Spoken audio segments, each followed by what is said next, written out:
Next colligative property है, third colligative property, depression in freezing point, यानी freezing point का decrease होना। देखिए कैसे होता है। सबसे पहले आपको समझना होगा फ्रीजिंग पॉइंट होता क्या है। तो फिर से हम एक ग्राफ प्लॉट कर रहे हैं, वही दो फैक्टर्स लेकर, वेपर प्रेशर और टेम्परेचर। आप सभी को पता है वेपर प्रेशर और टेम्परेचर क्या है, डायरेक्टली प्रोपोर्शनल है।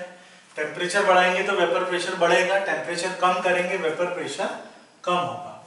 तो ये कोई लिक्विड है, सपोज वाटर है, ये इसका वेपर प्रेशर कर्व है, टेम्परेचर कम कर रहे हैं, वेपर प्रेशर कम हो रहा है।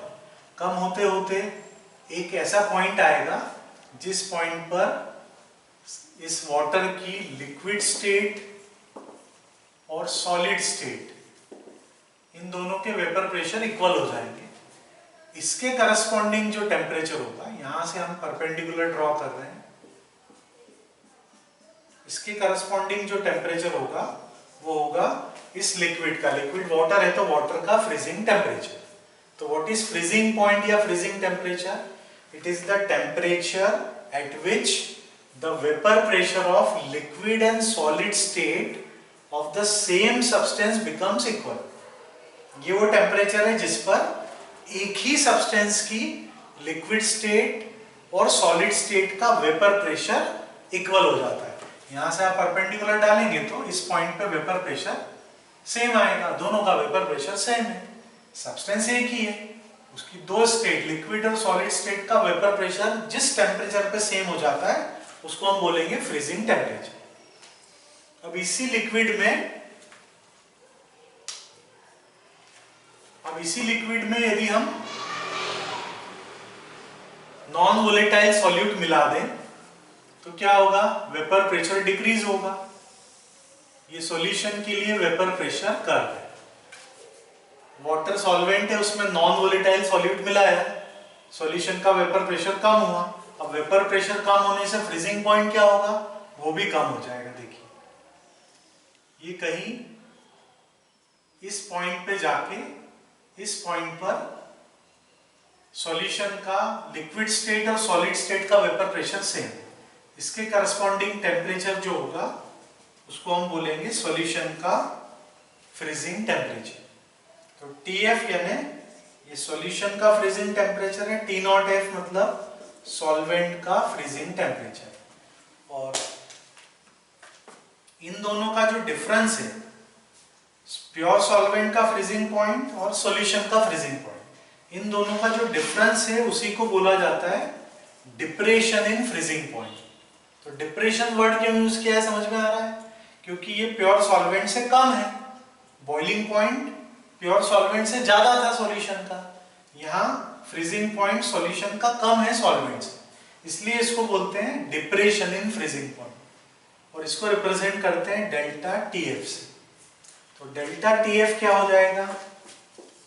डेल्टा TF हो जाएगा T0F और TF का डिफरेंस, मतलब सॉल्वेंट के फ्रीजिंग पॉइंट और सॉल्यूशन के फ्रीजिंग पॉइंट का डिफरेंस।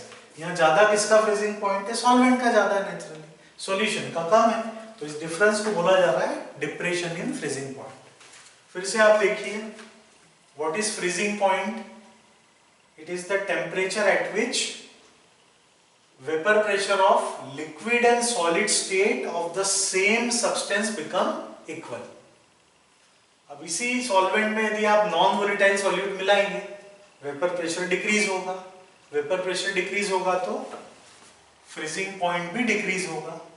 तो जो प्योर सॉल्वेंट का फ्रीजिंग पॉइंट है उससे सॉल्यूशन का फ्रीजिंग पॉइंट कम आएगा।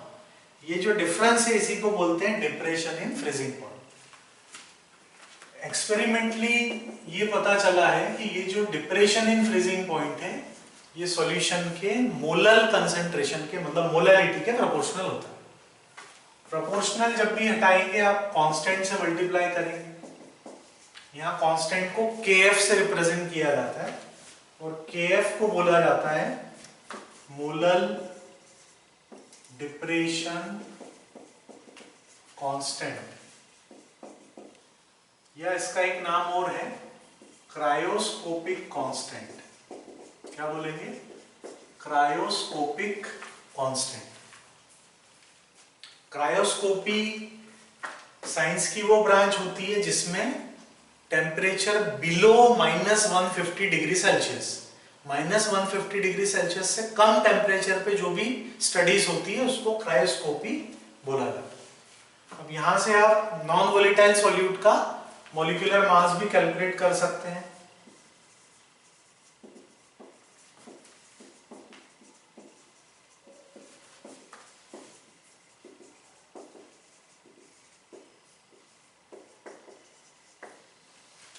जो नॉन वोलेटाइल सॉल्यूट है जिसके कारण फ्रीजिंग पॉइंट कम हो रहा है, वेपर प्रेशर कम हो रहा है, फ्रीजिंग पॉइंट भी डिक्रीज हो रहा है, उसका मॉलिक्यूलर मास आप यहां से कैलकुलेट कर सकते हैं। करना कुछ नहीं है, बस ये मोलैलिटी के बजाय उसका फॉर्मूला रख दीजिए, WB × 1000 अपॉन MB × WA।